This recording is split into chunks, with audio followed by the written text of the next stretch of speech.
Let me call the Commissioners Court to order. A little bit different today.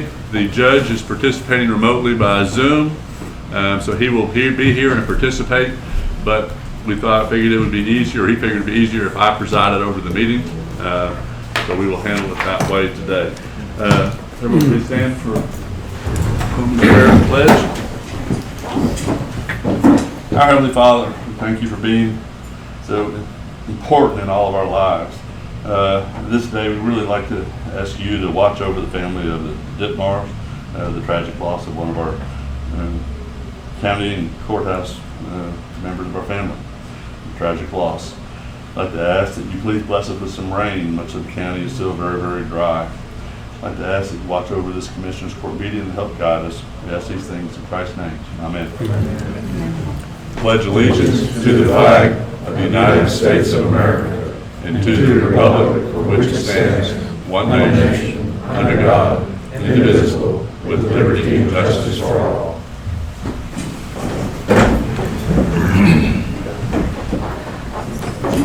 All right, we will start our meeting like we always do with our public input. If anybody has an item that they would like to discuss that is not on our agenda, we invite anyone to come up to the podium. I do not see anybody, so we'll go on to our commissioner's comments. Commissioner Ballou? I don't have anything to report. I had a very pleasant weekend. Saw a lot of grandkids, and I could probably use a nap at some point in the middle of this meeting. No rain this time? No rain to report, no. Nothing. I don't have much either. It's just hot and dry. I'll echo what you had, but I do want to say that it was a tragic loss of Bob Ditmar. He's been a friend to all of us, a great community leader, been involved in so many things with the youth and everything else in the county. So our hearts go out to the family. I agree. Judge, do you have any comments? Other than, All right. and the county's thoughts and prayers to be with the Ditmar family. Okay. All right. We'll go on to the consideration agenda. Item 1.1, consider discussing appropriate action regarding update, facility use, and other matters related to COVID-19. Doug? Morning, Judge. Morning, Commissioners. Kind of update you on our numbers for last week. Last week was actually a pretty good week for us. It was really slow. We only added 16 new cases to the total for last week, where we had been adding 10 or 20 a day. Now we're just down to 16 for 1 week. Our total tested by PRMC, Peterson Regional, for the week was nearly 4,039.99. Texas Military Forces testing was 812, nursing home 675. Curative and corporate is 835. That includes 289 tests that were conducted last Wednesday at the Youth Event Center. Total testing for Kirk County so far 6,321. We've had 395 positives. Hospitalized for 3. That's down from 5 or 6 to 7 last week, so it's been steadily going down. Active recovered. Active cases are 47. Total recovered 366. And our fatality stayed at 6. Everything else pretty much the same. The age data, transmission method. Of course, we all know the transmission method now is going to be community spread. It's not like we're going to see a bunch of anything different other than community spread, household contact, close contact, those types of things. Age data is starting to change a little bit. I'm starting to see we're still in that 20 to 60 age group where most of our cases are coming from, but I'm starting to see the older age group starting to creep up. The 75 to 79 and 80 plus, excuse me, starting to creep up just a little bit. Other than that, I don't have anything else. I don't know what our testing numbers look like over the weekend for Peterson, but hopefully we'll find out something today. And I'm expecting to get the results from the 289 tests we've done last week sometime this week as well. I know most of the individuals who were tested have already been notified as by Friday afternoon. So other than that, I think we're doing pretty well. Doug, what type of testing is being done now? Is there turnaround? They're doing the cheek swab. So what's the turnaround time? about 48 hours. Is there Yes, sir. 40? So we were testing on Wednesday, and I know some people got their results as early as Friday morning. Okay, so we're not down to the getting results in an hour or two. No. But Franklin Clinic is, I think, right? I believe they got the quick test. I couldn't swear that, I had to call and talk to them, but Yeah, I believe there are a few places that had a quick test. Yeah, I think I was in the newspaper that they had the quick test, so.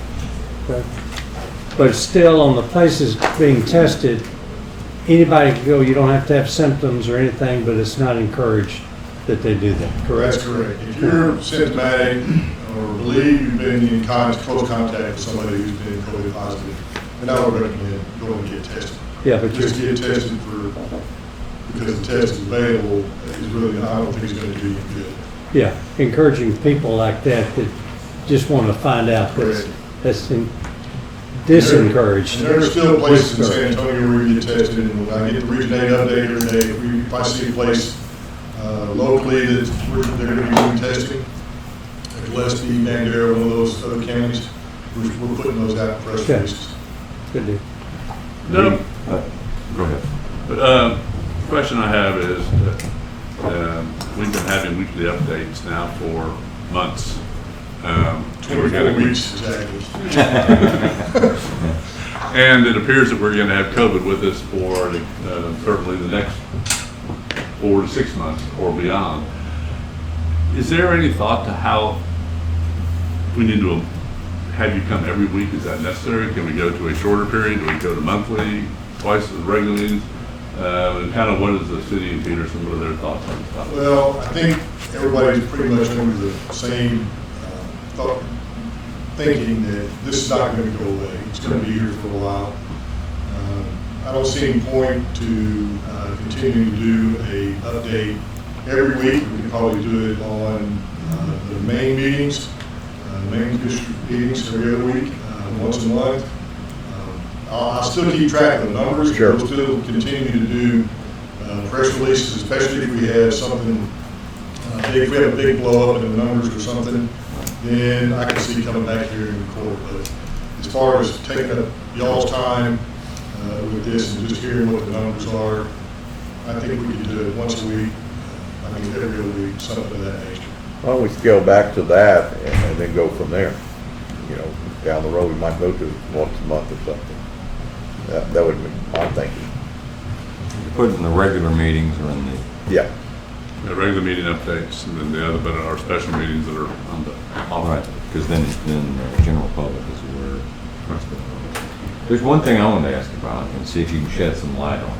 I've been tracking the numbers since the governor's mask mandate, and the death toll has gone up dramatically.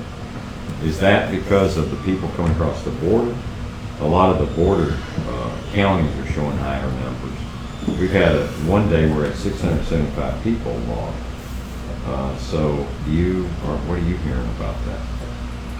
As far as the other statewide numbers, I think the fatalities, for the most part, have either leveled off or going down, but South Texas, along the border, it has exploded. All those hospitals, to my knowledge, have been in capacity, and their fatality rates have skyrocketed. That's what's driving the statement. I believe so, yes, sir.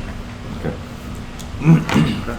Dub, I think one thing, since we're on YouTube and people are concerned with this, and I know you're not a doctor, but do you have recommendations that you've heard so people aren't caught flat-footed, whether it be certain vitamins or anything else, just to protect yourself to where all of a sudden I test positive and trying to catch up?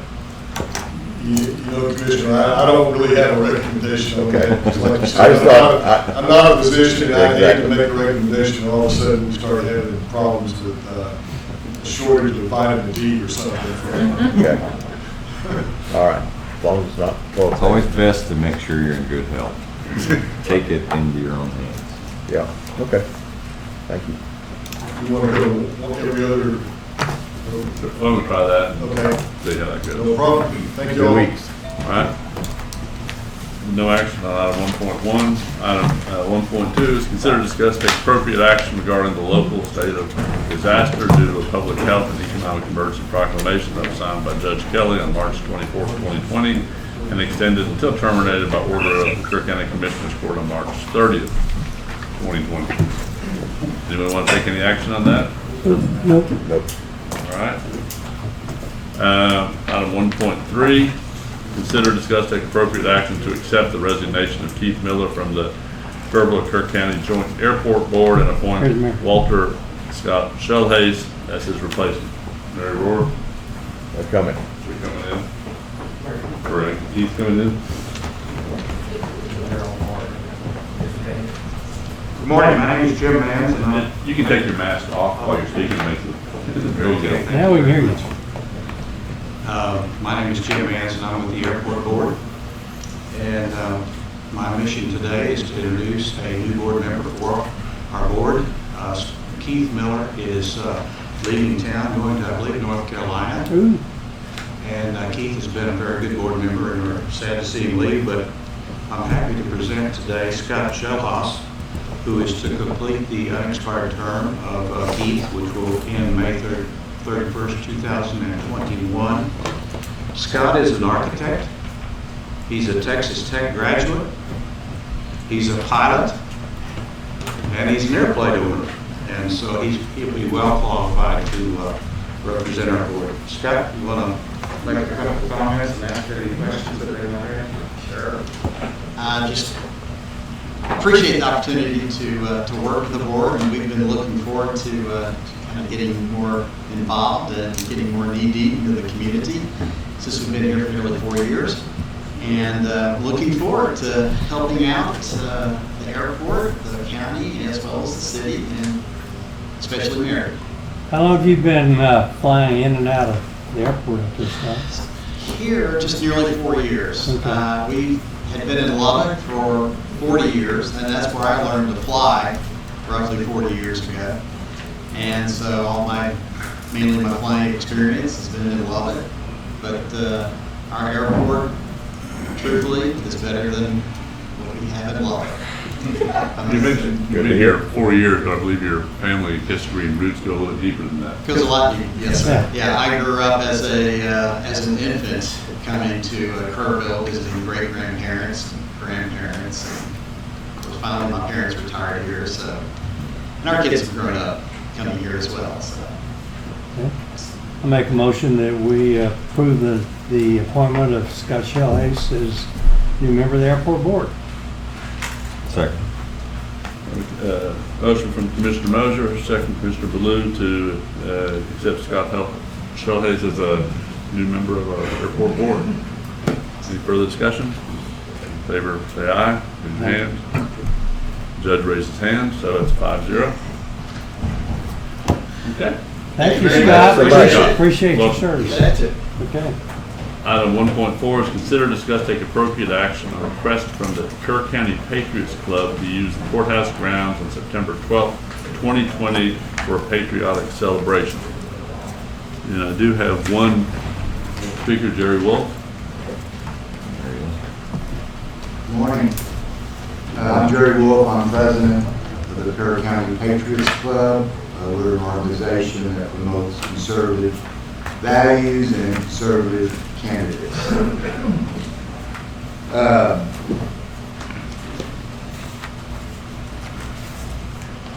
thank you for your time from our club to request permission to hold a Celebrate America Day on courthouse grounds on Saturday, September the 12th.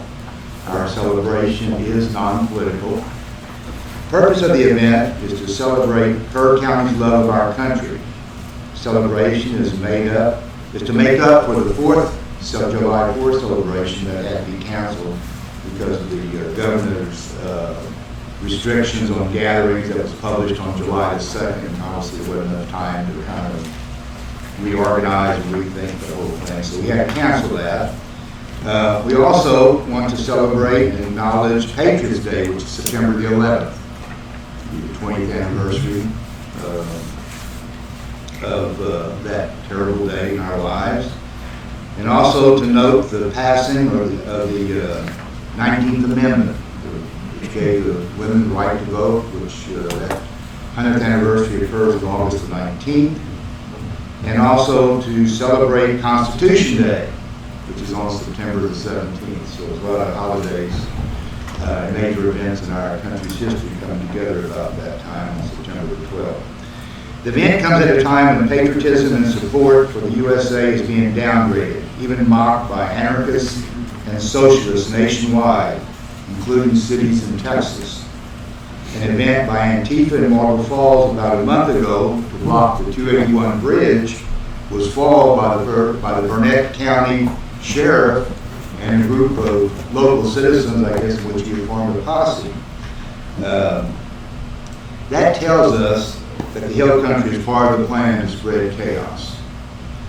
The Kerr County Patriots knew we had to act and let the rest of the Texas and country know that Kerr County remains steadfast in our belief that America is the best country in the world and that Kerr County continues to strongly believe God has blessed America and in God that we trust.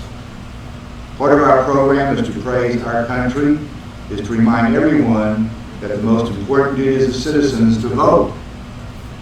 Our club will man registration tables, voter registration tables that will announce the fall election voting schedule and offer a handed printout of the schedule. Children will be given a small American flag to take home. As a result of these restrictions by Governor Abbott on public gatherings, you will find attached to the event program that we handed out to everyone our plan to comply with the governor's directive. We also request that we be able to use the electrical outlets on the courthouse grounds for a PA system and ask for approval to place a large banner 8 feet by 3 to 4 feet on courthouse grounds starting August the 29th to advertise the celebration. We thank you for your consideration of our request, and I'll be happy to answer any questions that you may have. Judge, for your information, I don't know if you saw it, but they have submitted a COVID prevention plan, as I believe you requested. And I know Mr. that I haven't seen it, but I'm sure as long as it provides for social distancing, I think probably in good shape. Yeah. Sure, we're in real good shape with that. And in that regard, I move for approval. And I'm sorry. Go ahead. All right. Sometimes I can't hear the other people that are talking, so I don't want to step on somebody else's. But I wanted to thank Mr. Wolf. They've been very cooperative. We've been trying to do these written COVID safety plans, try to make sure that we're enforcing the social distancing as best we can. And I really commend the Patriots Club for their cooperation in helping us do this. Great. We have a motion from Commissioner Harris, second Commissioner Moser, Ballou, to allow the Kerr County Patriots Club to use courthouse grounds September 12th, 2020 for a celebration that will go from 10 a.m. to 11 a.m. Any further discussion? All in favor, raise your right hand. Unanimous, 5-0. Thanks, Jerry. Well, thank you very much, and we hope to see clearly in front of you on September 12th. Okay, good. We'll see if it makes national news. That somebody said something good about America. Item 1.5, consider discuss and take appropriate action to accept recent donations of multiple items from Kerrville Pets Alive. Reagan Gibbons. Morning, everybody. Good morning. And I've just got a little list of stuff that Kerrville Pets Alive donated to our department. It consists of a litter box, litter, dry cat food, canned cat food, cat toys, cat collar, and then 60 tablets of Capstar, which is for me to take medication. And thank them for that. Move for approval. Second. Motion from Commissioner Ballou, second Commissioner Moser to accept the donation from Kerrville Pets Alive. Any further discussion? All in favor, say aye. Raise your hand. Hey, Reagan, Unanimous. can you accept medication that like heartworm pills and things like that? Yes, sir. Okay, good deal. Yes, All sir. right. Yeah. Item 1.6 is consider, discuss, take appropriate action to approve and adopt the revised Kerr County budget calendar fiscal year 2020 through 2021. James Robles. Good morning. As we discussed in our budget workshop last week, this calendar with all the red dates, which are the revised dates, Those are the ones we're going to request as for the court to approve the revised budget calendar. The main changes are we're voting on the tax rate in the adopted budget on September 14th. We've also added a August 19th budget workshop, which will be our planned final workshop. This will be 2 days after the CIP gives their recommendations. So the big change was, it was August the 27th or 24th before? Yes, sir. Oh, to adopt, okay. All right. Move for approval. Second. Motion from Commissioner Moser, second from Commissioner Harris to approve the revised Kirk County budget calendar for fiscal year 2020 through 2021. Any further discussion? All in favor, raise your right hand. I think the judge raised his hand. Yes. 5-0. That September meeting is a regular 9 a.m., right? That's correct. Item 1.7, consider, discuss, take appropriate action regarding the county transportation infrastructure grant agreement and resolution approval. Kelly? Good morning. Good morning. So I'm here today to talk about the county transportation infrastructure grant agreement. This is for areas affected by increased oil and gas production, and we're focusing on the two roads, Whit Road and CP or River Road, from what I understand. And we're eligible for $91,095. And from what I understand, this has been presented before, but today we're focusing on approving the resolution and formal grant agreement. So, And this has been looked at by the county engineer, and he approved it. These are funds that are set aside by the state to assist with roads damaged by, related to the oil industry, and due to the gravel trucks, we qualify on a couple of roads. And Charlie and Kelly worked on this list along with Kelly to get the resolution through. Is this like Peterson Farm Road and those? It's River Road. River Road and Whit Road. Whit Road, they're both in precinct 2. Yeah. It's from Center Point along the river to Peterson Crossing. And Whit Road's part of the bridge construction and changes there. Right. So I move for approval. Second. I have a motion from Commissioner Moser to approve the County Transportation Infrastructure Grant Agreement and Resolution. Mr. Moser made the motion, and Mr. Harris the second. Any further discussion? All in favor, raise your right hand. It's unanimous.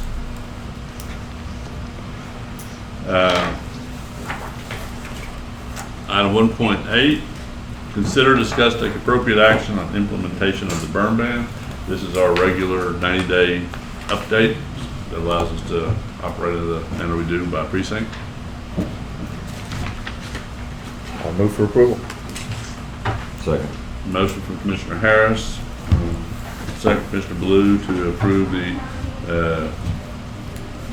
implementation of the burn ban for the order that is attached to the agenda package. Any further discussion? All in favor, raise your right hand. Unanimous.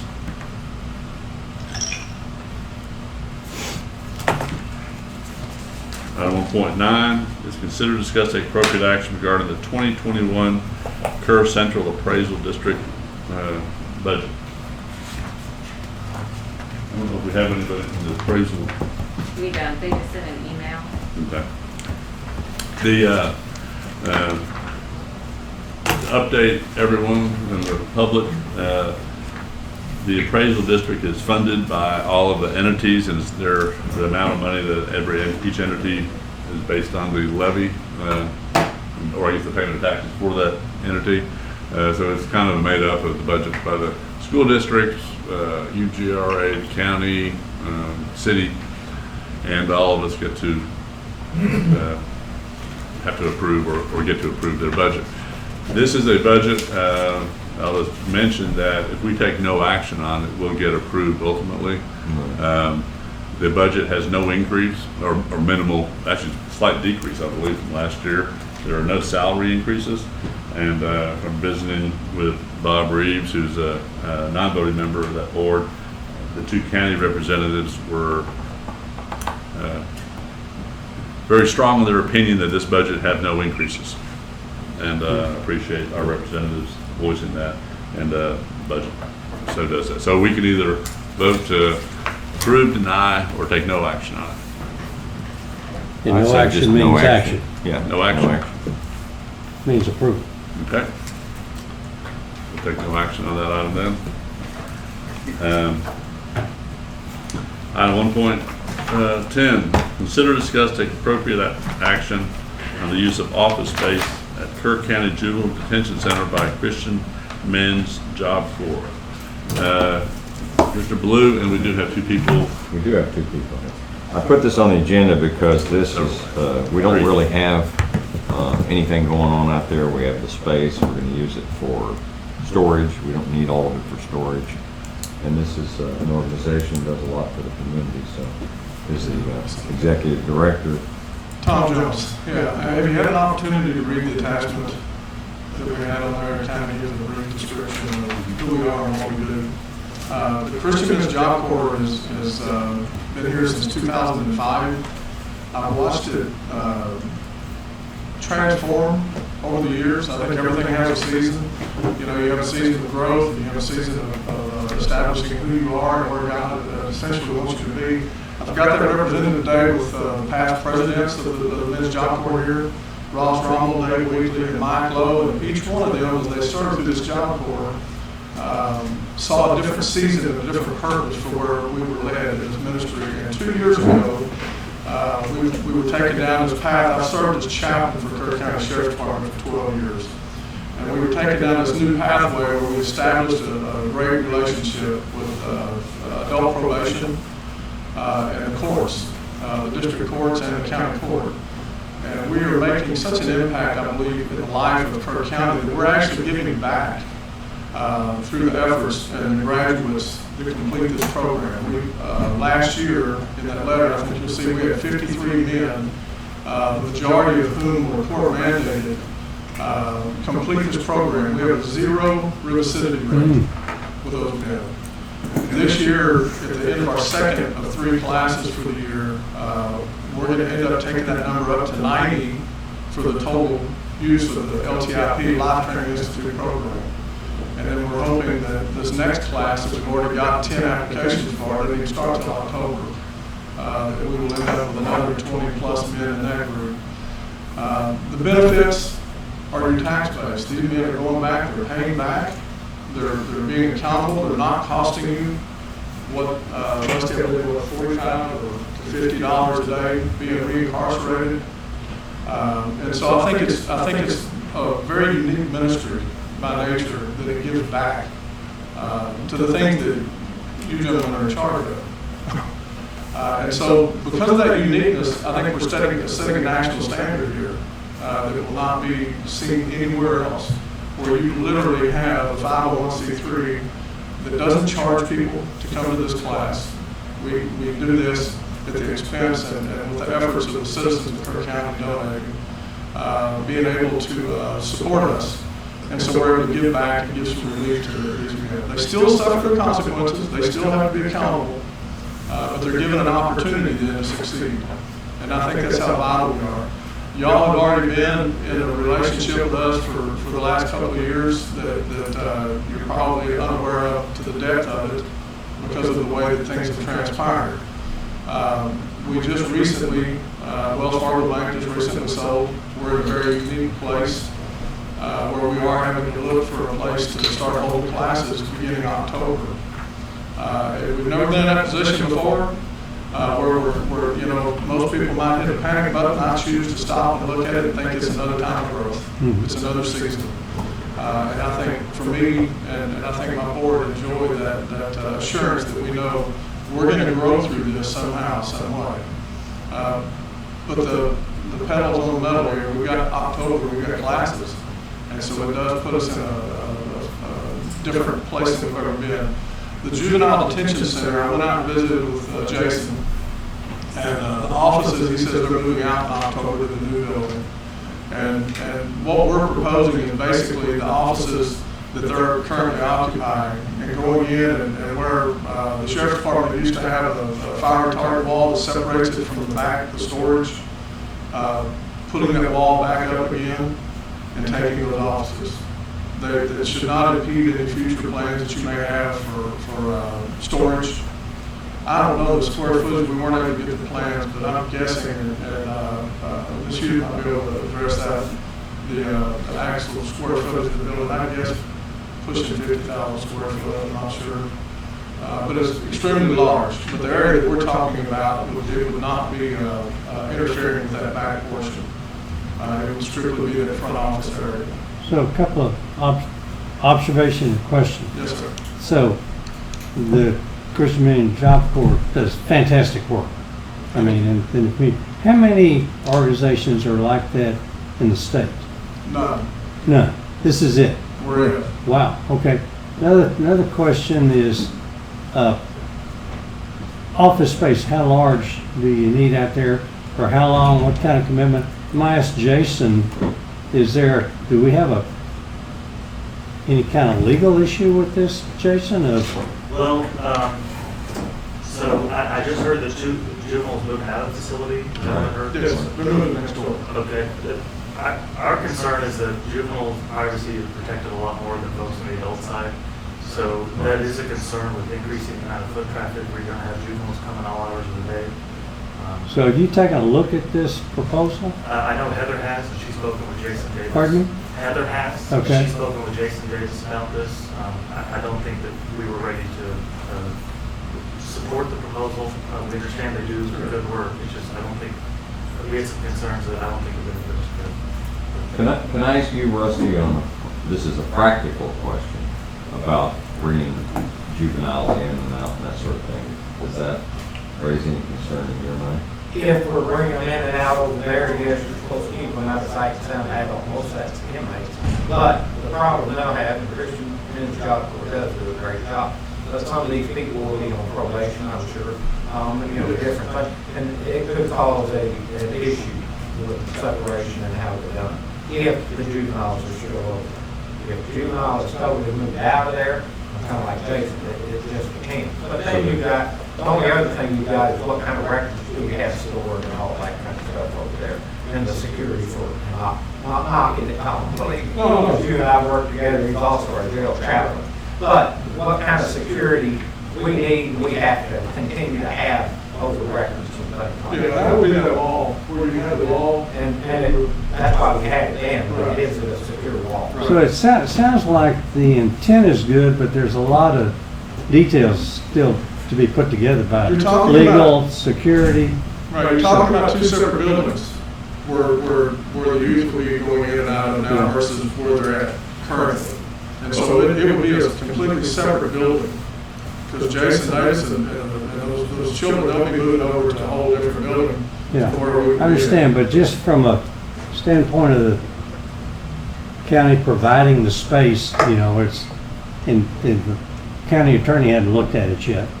So I think there's some. It is a separate building, but there's a lot of joined areas of those two separate buildings. Sure. Yeah. Sally Court, the kitchen, all that's one area that both buildings share. So you just have to look at the security part of it. Right. Separation with you. So it sounds like you may have to come back with specific. We have another speaker, Brenda Hughes, who's going to talk a little bit about the storage.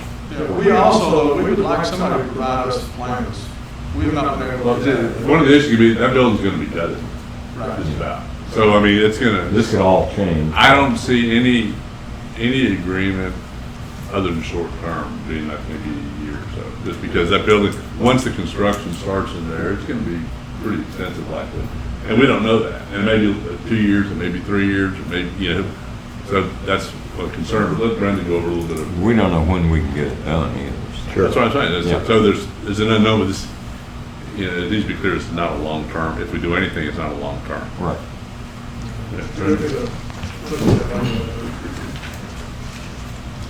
Good morning. Brenda Hughes, 709 Galbraith Avenue. If I could, I would like to pass these out to you. It will explain a little bit about where I'm coming from here. I am part of the County Capital Improvement Planning Committee that was appointed by the court.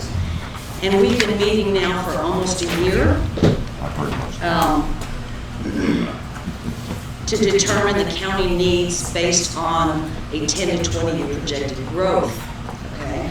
Now, if you look at this spreadsheet, there's 26 county departments, and what I'm showing you here is what their storage, their on-site storage needs are, their what their requirement is, what their off-site storage is, and what their off-site storage requirement is. Now, if you'll notice the areas in yellow, those are some pretty significant areas that we may not need, but I'm requesting that you delay your vote on this until after we are able to make a presentation to the court on the 17th of August, which is next week. Yeah, I think that my thought is that we need a little bit more information. We need to figure out exactly how it's going to work, timetable. It is like a long-term relationship. Well, that's. Are you talking about with the Christian Men's Jobs? Okay. Yeah. Just kind of how that would work. Yeah, I think it would be a great fit if they could do that because of what they do for the community, but I think it's just a little premature to vote on it right now because of what we've got to present on the 17th. Well, I think everybody thinks it's a good idea from what I'm hearing, but we don't know what it is. Yeah. You know, we need to understand what it is, how large, what, when, and how. Yes, and also And legal. The architect for our project needs to be able to map out what our needs are based on executive session on the 17th, and then if there would be room for Christian Men's Job Corps. Okay. Judge, do you have any comment? Yeah. I don't think first of all, I'm a big supporter of the Christian Men's Job Corps. I applaud everything that you do. The Capital Improvement Planning Committee has been working on our growth needs for at least about a year now. And the initial plan that was brought to the court, and is still part of the plan, is to use that vacated building when juvenile probation moves into the old detention center, convert it into a storage facility because we have credible needs for storage. That was the original plan. Whatever the decision is going to be with regard to the request from the Christian Men's Job Corps, I think it's prudent that we wait and run this past the CIP, the Capital Improvement Planning Committee. And by the way, Peter Lewis, the architect, does have plans. He can tell you the square footage of the building. We've been working on this for over a year. And the other concern that I have as I serve on the juvenile board is we really have to be sensitive to the juveniles that are going to be right next door. So I would want to get comfortable with the Juvenile Probation Department, talk to Jason Davis, talk to the County Attorney, Heather Stebbins, and make sure that whatever we do over there is going to be in the best interest for those juveniles. Also, I understand we've had a lot of people, a lot of nonprofit organizations approach us about that building. You're not the first one. We've had probably at least 2 or 3 others that I know of for sure. And so before we make a decision, I think we need to make sure that the right hand knows what the left hand's doing, and we make a decision that's going to be in the best interest of the most people for the county. Agreed. All right, so let's table this for right now, and we get more information from you. It would be helpful to know how much square footage you really need. We will get a plan of the building that we have right now that you can kind of look at it, and then you can figure out what you need, and then we'll hear from the CIP on the 17th, and then we can move forward. Right, and if we could, I wouldn't mind an opportunity to visit with Mr. Lewis and find out where he thinks or if he thinks, and with Heather to see whether we can answer her concerns. Right. I think that those are the big, the use of the building, and then the other issue that I'm hearing is how to keep separation, which is going to be primarily in the parking lot, but it's very small. It's not that big a parking lot between the people going to one facility to the other. People, signage, things of that nature. Correct. And one of these we must do. The other one we could do. Right. One is the juveniles we must do, which comes first. Sure. Okay. Okay. Thank you very much. Thank you. Before you leave, I gotta say, I had the opportunity to come to your breakfast last winter sometime, and incredible stories. You are doing great work. I mean, I was highly impressed. Yes, sir. Thank you very much. I hope we can work this out. Oh, I do too, yeah. I think it'd be great for the county. Thank you, guys. Thank you. Thank you so much. All right. Everything else is time, so why don't we go to our approval agenda and get that knocked out before we take our break Okay. at 9:50.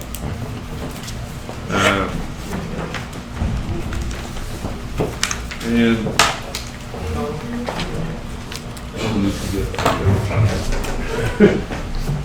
no, we need that. We need one auditor. We need an auditor.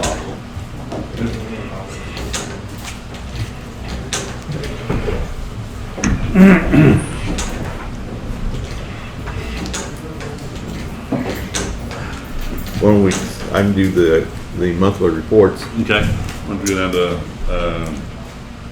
2.5? Yeah. So, July 2020, Environmental Health, OSFF, monthly activity report, Director Ashley Batters.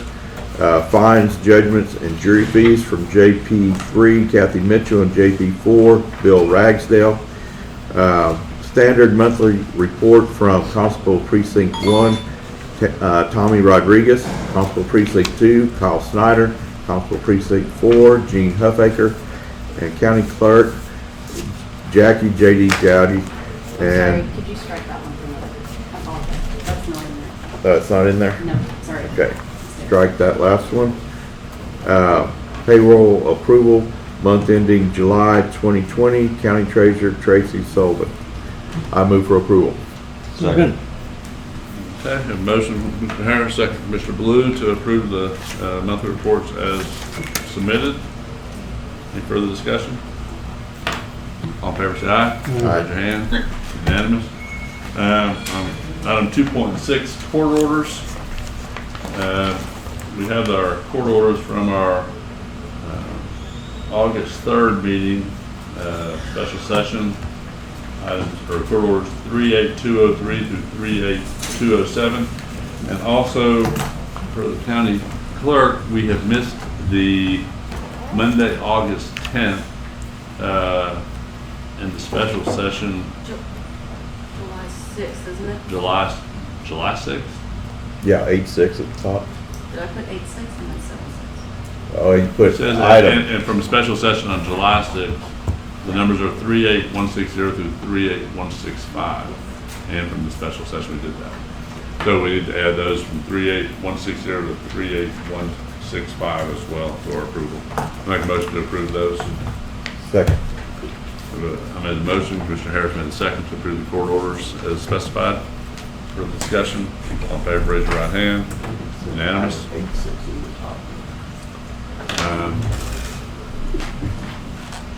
No order.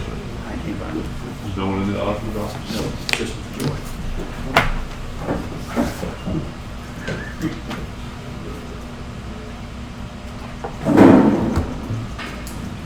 They've been submitted, we can look at them. Yeah.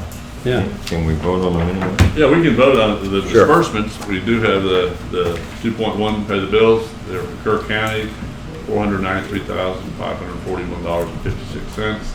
Airport, $2,411.37. Juvenile probation, $6,431.07. Adult probation, $1,476.83. Fund 62 is $89,440.25. Fund 68, $503.75, and then Fund 78, $183.08 for a total of $593,987.91. Move for approval. Second. A motion, Commissioner Mosier, second Commissioner Blue to approve the bills as submitted. All in favor, raise your right hand. I do not believe we have any budget. Well, we do have budget. Yeah, we do. Now this is The budget amendments to the county jail to move from prisoner meals to trash service, and environmental health, vehicle maintenance part-time salary, and then sheriff's department, whatever the insurance proceeds for vehicle repair. Need a motion to approve the budget amendments. I make the motion. Mr. Blue, make the motion. Do we have a second? Second. Second, Mr. Harris. In discussion, all in favor, raise your right hand. It's unanimous. Don't believe we have any late bills, and we'll hold off on, I don't know if the auditor has any reports, since we can't get out of the information agenda. Status report from department heads. Have any? Department head status report?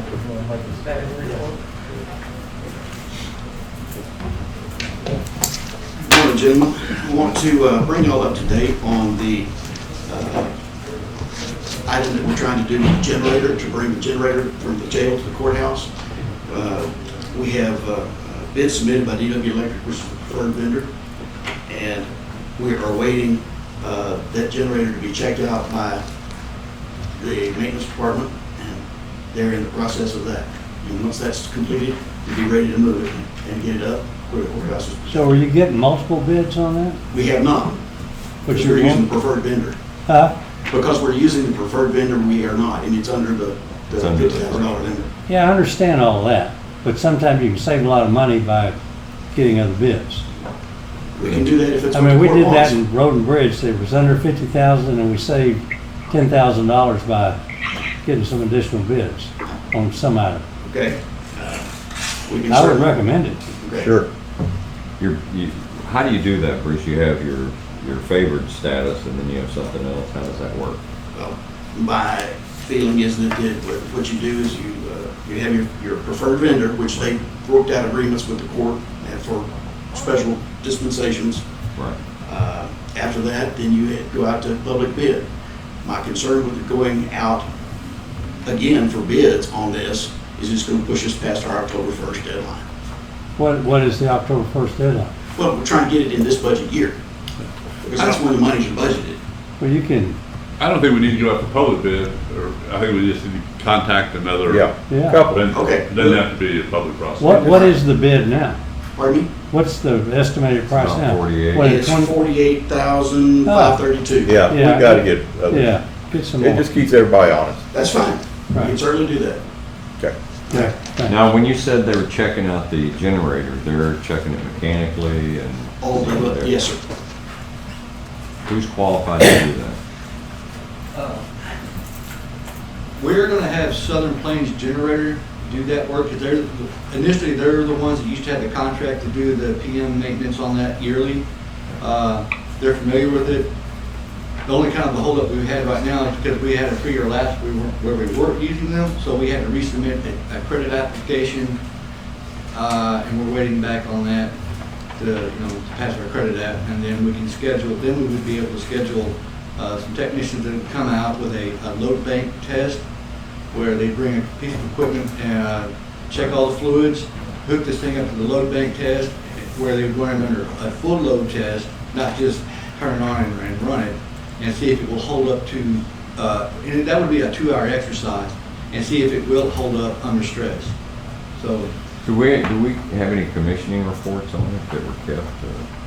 this is some old records. I'm sure the jail, because when we got the test reports, we would give that to the jail staff, the jail administrator and assistant jail administrator, and they would keep those reports. Yeah, the sheriff's indicating that there's a file on it. If, We would definitely have a file on it up to the time we quit using it. Then it was turned over to maintenance. Sure. if October 1st is a problem for you guys, there's got to be some ways, I would think, that you can commit to the funds in this year and complete the work in the next year, or something like that. I don't know, but you Yeah, we'll get ask the the auditor's county office auditor. on that. Right. I think you got some flexibility. All right. That's all I have. Thank you. Shane, do you have anything else? I saw you walk in. Do you have any other? Oh, I just did. Okay. More support. Any reports from elected officials? Wait, I had one, just something that occurred Friday that I think y'all need to be aware of. Started out Friday afternoon of a kind of a carjacking, strong-arm robbery on Midland. Lady was injured, being thrown out of the truck at a gas station. Her child was thrown out of it while it was moving. Another man that tried to intervene was run over. And DPS Junction attempted to stop the truck. And upon getting it stopped, it put it in reverse, ran the DPS unit, and then it proceeded on to us. We got in the pursuit, us, PD, everybody tried to disable it with spikes. It went around them at one point. It broadsided one of my units. Didn't injure the officers, thank goodness, probably totaled our unit. Continued on, went into Kendall County, and in Kendall County, it went on the wrong side of the interstate, struck a trailer and wrecked out.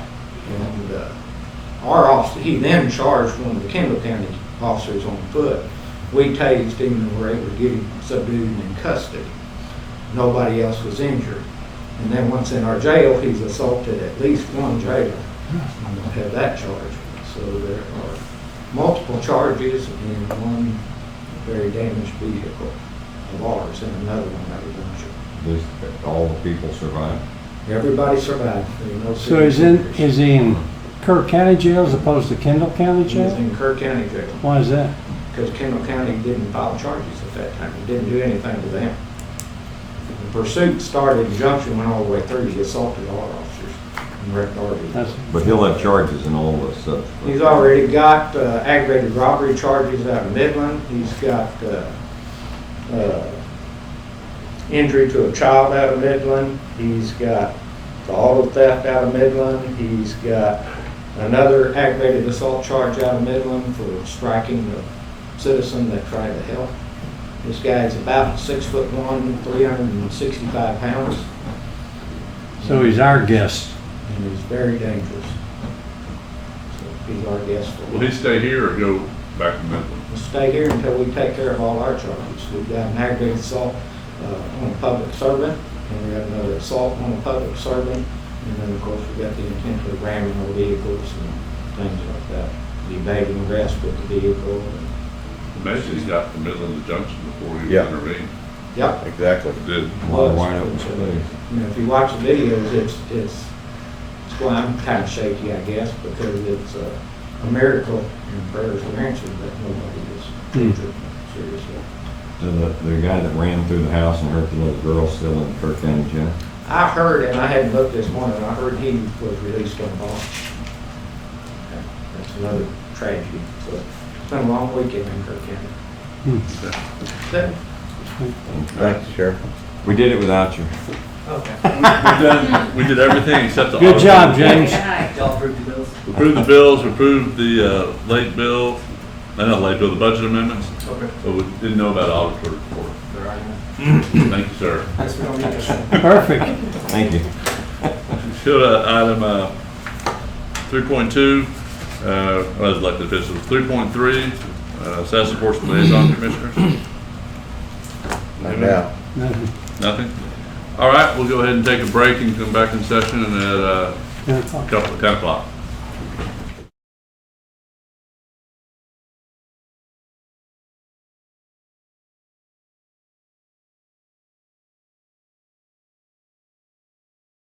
And we're back in session. Item 1.11, consider, discuss, take appropriate action for the court to approve an amending plat for Marymead subdivision, section 1, lots 26R and 29R, plat file number 20-00740, precinct 4. Mr. Hastings. Thank you. This is an amending plat. This proposal amends lots 26R and 29R, which were very recently revised from lots 26, 27, 28, 29. The proposed amendment includes a correction and a minor adjustment as stated in the letter from Local Land Serving dated July 10, 2020. I'll read that letter to you.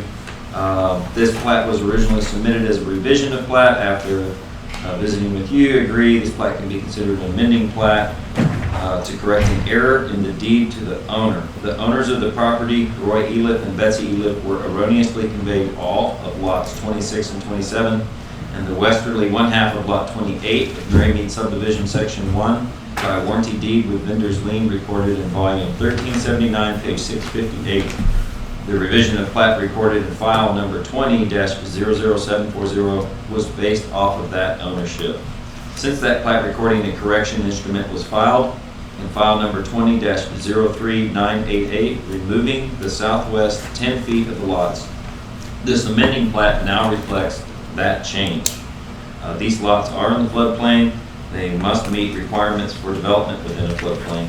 The county engineer requested the court approve an amending plat for Mary Mead subdivision, section 1, lots 26R and 29R, plat file number 20-00740, precinct 4.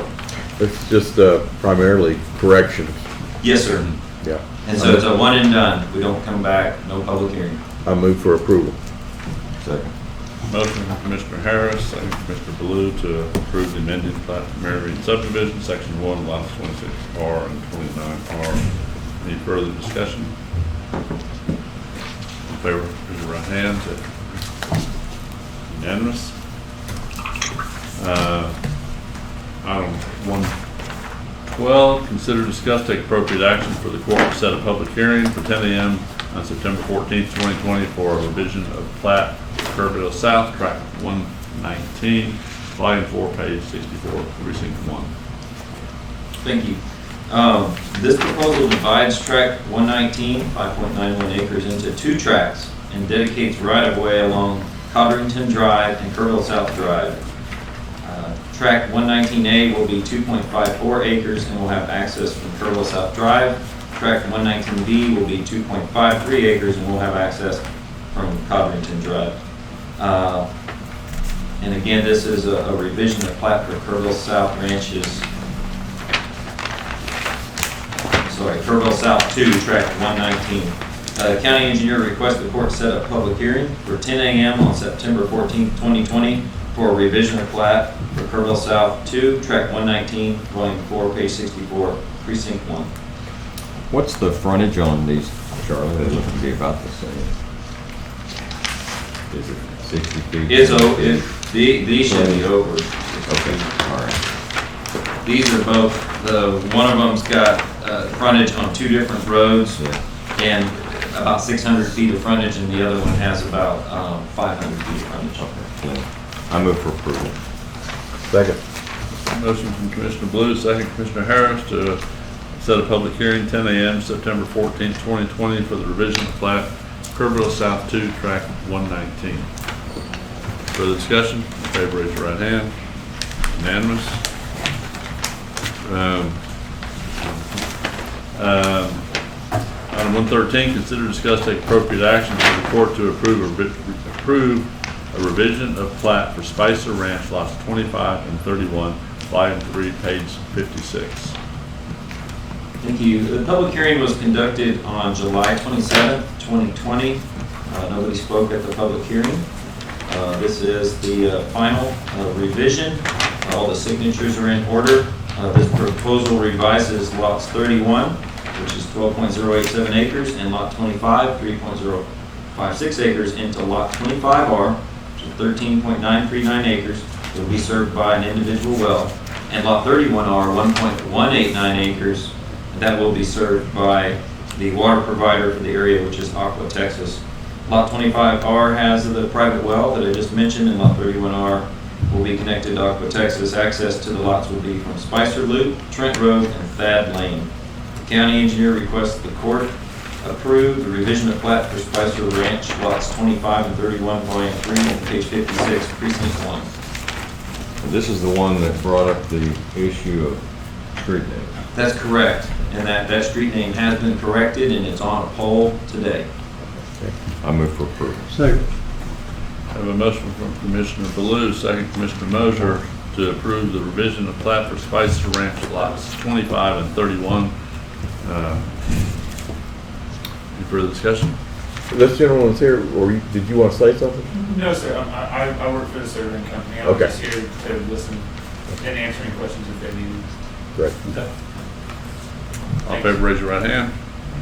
Unanimous, 5-0.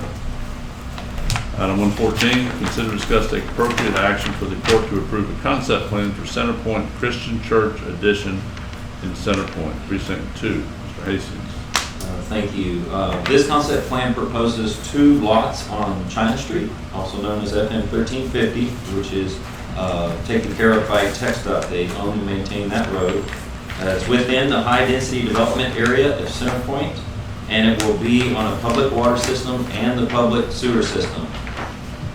Maximum number of allowable residential lots will be determined using the Texas Water Development Board's model subdivision rules as it relates to water availability.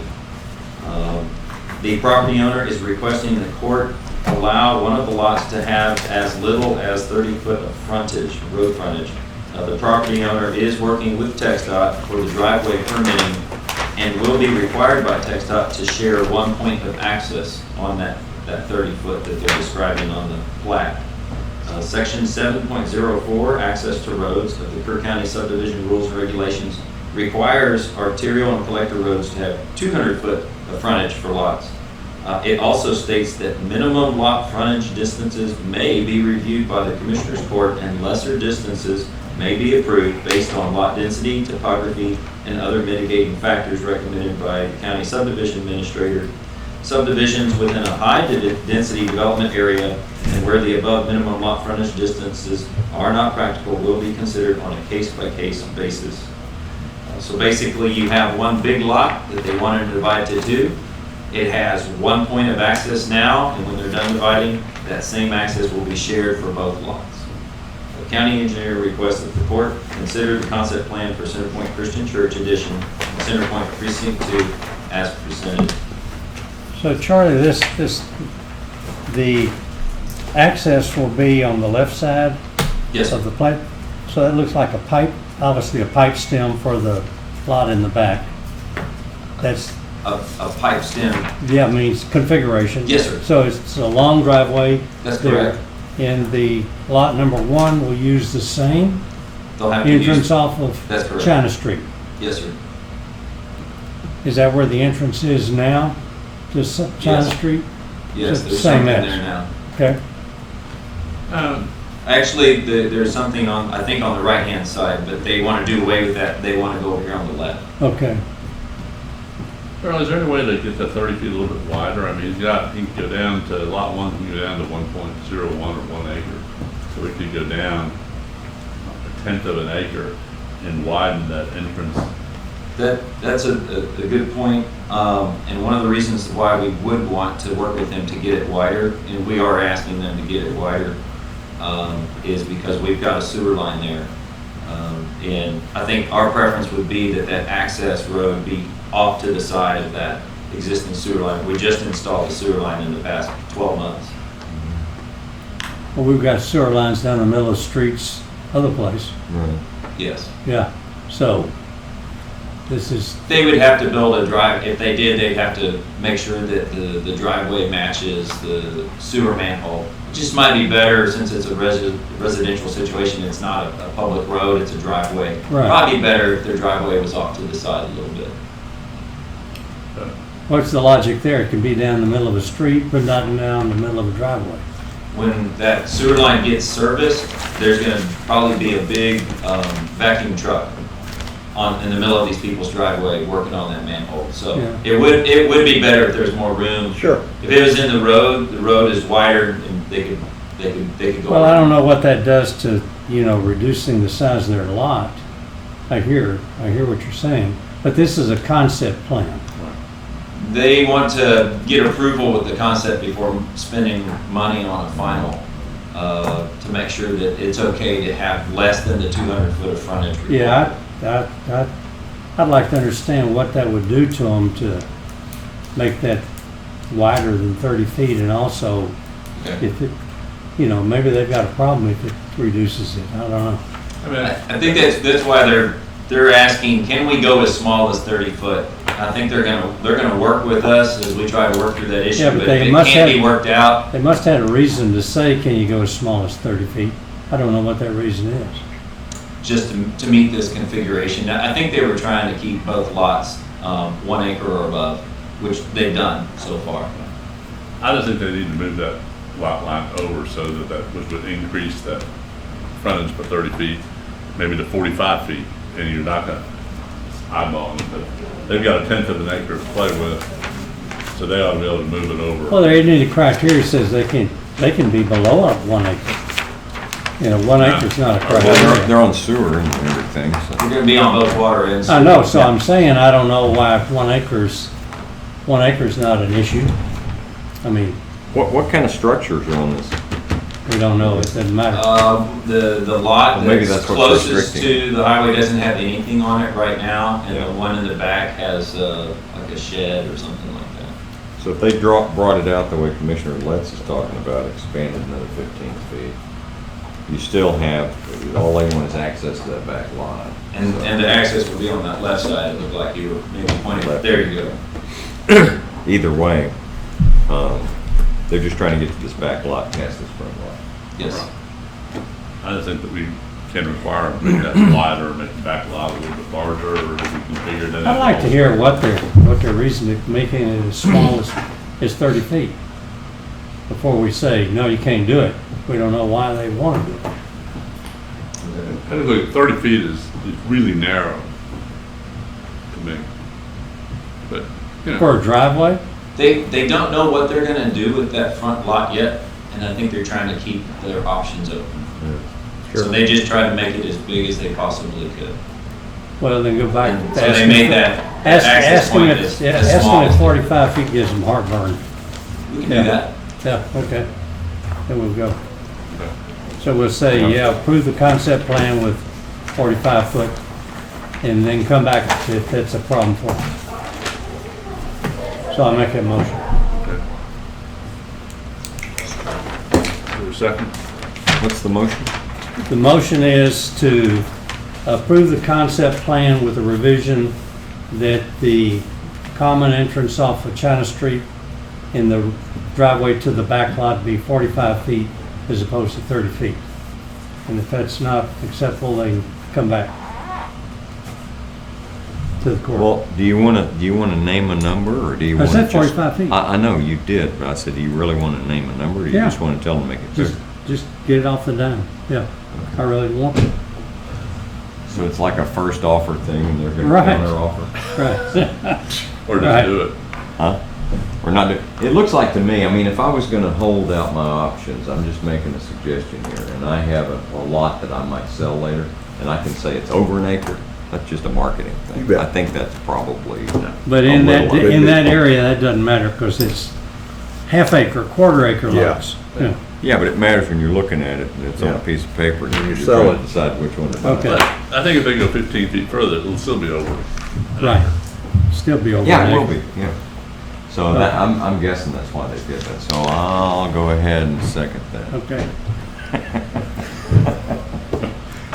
Motion from Commissioner Moser, second by Commissioner Blue to approve the concept plan, subject to an agreement by the property owner to increase the driveway width to 45 feet, which would also increase the access point on China Street to 45 feet. Right. Now, it's just the access point, isn't it? Right. They don't have to do the whole driveway, We 45 could go a feet. little bit over the angle, it's more of Yeah. the access Yeah. point for visibility. That's really what we're going for, right? I misspoke earlier on, lot 2 does have a house on it. That's probably. It's not just a shed. There's a concrete slab that looks like it was maybe a shed or something there one time, a driveway that goes up to it, and then there is a residential house on their proposed lot 2. I just wanted to clarify that. Right, lot 2, but not lot 1. But not lot 1. Lot 1 is vacant. But all of the access will be on the left side, and right now it is on the right, but they want to go away from that and have a common access point on the left. Because TxDOT won't allow them to have 2 points of access. Right. And that won't interfere with any existing structure. No, sir. Okay, I have a question. okay. My question is, why are we approving anything at this point when we're really kind of in negotiations with these people Sure. to see what they come back with on the next concept plan? Well, we're saying, let's approve the concept if they make that revision, which we think would be I better. can't hear Commissioner Moser. I'm sorry. The motion was, what Commissioner Moser said was that to approve the concept plan, to keep, if they accept it, they don't have to come back. If they don't like it, they will come back. And this way, they want to have something firm from the court before they start spending the money on the division, I Right. think. Normally, you're correct, Judge. Normally, we do not take action on concept plans, but we do sometimes. Well, we really don't know what's motivating why they're asking for what they're asking for, right? Yes, that's right. I think I agree with Charlie that they're just trying to keep their options open. It would seem like to me would have a little bit more open conversation with them if they had to come back and talk to us about a concept plan that we could have some input into. Either way will accomplish the same thing, I think. Sure. That's what I think. And you'll be in contact with them, Charlie? Yes, sir. Okay, we got a motion and a Okay. second. We have a motion and a second. Any further discussion? Don doesn't look like he likes this conversation. Y'all go ahead. All in favor, raise your right hand. Opposed? I Abstained? oppose. You're opposed? So it's 1-1-3, 1-1. Motion's approved. All right, we're gonna go ahead and go into closed session at this point of the meeting. It is 10:17. Just one second. Commissioner Litz, depending on which item we're going to take up, the court would need to have a vote to, if they're going to do the contract discussion part. Okay. And take those. Thank you, Jason. Before we go into executive session, we need to, which item is it?